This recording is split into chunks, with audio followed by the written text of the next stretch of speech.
All right, Jack, settle in, because today we're tackling a topic that is, quite literally, on everyone's lips and in everyone's hands multiple times a day. We're talking about cups and spoons. Cups and spoons? Jill, are you serious? I thought we were going to discuss, quantum physics or the geopolitical landscape, not kitchen utensils. Exactly! That's the beauty of it. These are the unsung heroes of our daily lives, Jack. We use them constantly, but how often do we actually stop to think about their history, their design, their cultural significance? I mean, honestly, try to imagine a day without them. Okay, you've got a point.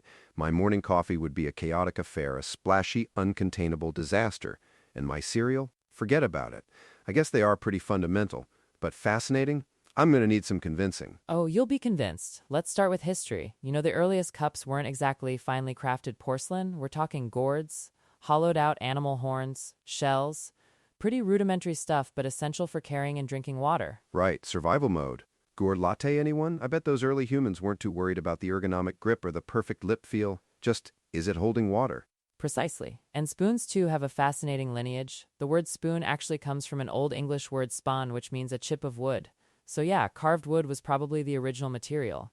Imagine dining with a splintery piece of wood. Ouch. That would add a certain rustic texture to your meal.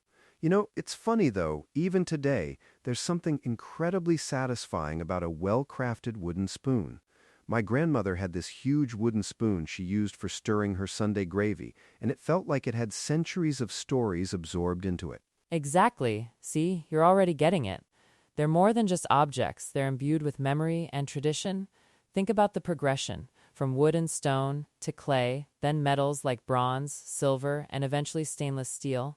Each material change brought advancements in hygiene, durability, and aesthetics. I remember hearing about how in ancient Rome, wealthy people would have their spoons made of silver, and it was a real status symbol.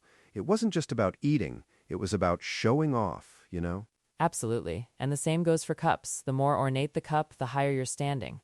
Think about elaborate chalices or intricately painted ceramic vessels from ancient cultures.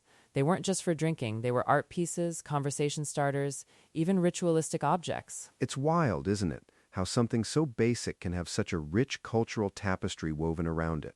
Like tea ceremonies in Japan, where the entire ritual revolves around the presentation and handling of the tea bowl. It's not just a cup, it's a conduit for mindfulness and respect. Or even the humble coffee mug. I mean, everyone has their mug, right? The one that just feels right, the perfect weight, the ideal handle. Mine's a slightly chipped ceramic mug with a quirky quote. It's just mine. Oh, absolutely! My favorite mug has this almost perfectly circular handle, and it's slightly oversized so it holds a proper amount of coffee, and it's never too hot to hold, even fresh out of the microwave. It's an engineering marvel, really. See, you're talking about design now. The ergonomics, the thermal properties. It's not just random. A good cup is designed to be comfortable, to insulate, and to provide a pleasant drinking experience. And spoons, think about the different types of spoons. Oh, don't even get me started. Teaspoons, tablespoons, soup spoons, dessert spoons, grapefruit spoons with their little serrated edges, those tiny espresso spoons. It's a spooniverse out there. Who decided we needed so many? Necessity, my friend. Or, perhaps, a touch of culinary snobbery, depending on how you look at it. A soup spoon needs to be deep enough to hold broth, but not so deep it's unwieldy. A dessert spoon needs to be elegant and slightly smaller. And the ice cream spoon? That slightly flattened, spade-like tip is crucial for scooping. The ice cream spoon, a true hero. There's nothing worse than trying to eat a rock-hard pint of ice cream with a flimsy teaspoon. You just bend it. It's a tragedy. And then you get the weird shape and you're like, why is this spoon so flat? Oh wait, that's a spork. We haven't even gone there yet. The spork, a marvel of efficiency or an abomination of cutlery, depending on your perspective. But it really highlights how design evolves to meet specific needs or to compromise in multi-use scenarios, like camping or fast food. I respect the spork. It tries its best. It's a valiant effort to be both a spoon and a fork. It rarely excels at either, but it's committed. I admire that. It's the ultimate good enough utensil. But let's swing back to cups for a moment. Beyond the daily mug, think about the specialized cups.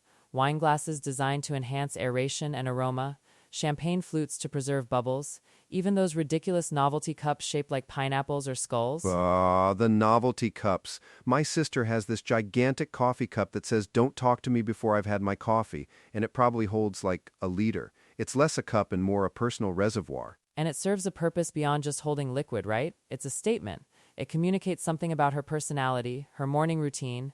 It's an extension of her identity almost. That's deep, Jill. My cup is a statement, my spoon is a personality trait.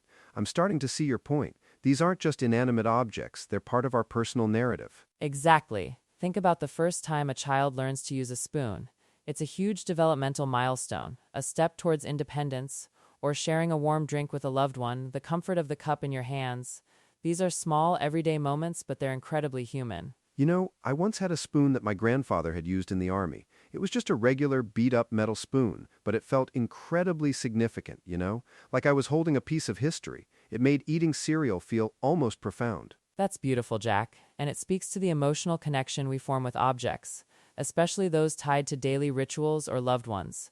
It's not just about functionality, it's about the stories they carry, the comfort they provide. All right, you've completely won me over. Cups and spoons are officially fascinating. But what about the future? Are we just going to keep making more specialized versions? Or are there new innovations coming? Well, definitely innovation. Think about sustainability, the rise of reusable coffee cups, collapsible silicone cups, travel mugs that keep drinks hot or cold for hours.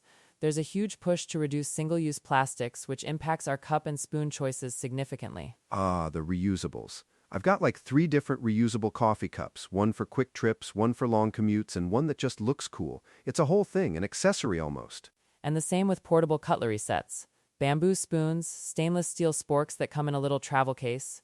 It's about being prepared, being eco-conscious, and still having that comfort of a familiar utensil wherever you go. I've seen those, like a little samurai kit for your lunch. Very cool. So it's not just about utility anymore, it's about personal values, environmental responsibility, and even fashion. Exactly, and there are also innovations in materials. Biodegradable plastics, plant-based composites, even edible spoons being developed in some places to totally eliminate waste after a meal. Edible spoons? Now that's next level. I can imagine accidentally eating my spoon mid-meal. Oops, lost another one. But that's incredibly clever from a waste perspective. It is. And on the design front, there's always someone trying to reinvent the wheel, or in this case, the cup or spoon. Smart mugs that track your caffeine intake, spoons designed to help people with tremors eat independently. The creativity is endless because the need is so universal. That's incredible. From a hollowed-out gourd to a smart mug that tracks your coffee. What a journey. I really underestimated the profound impact of these simple items. They're connectors, aren't they? Connecting us to our food, to our drinks, to each other, and to history. They're quiet witnesses to our daily lives, our celebrations, our quiet moments. And to think I nearly dismissed them as boring.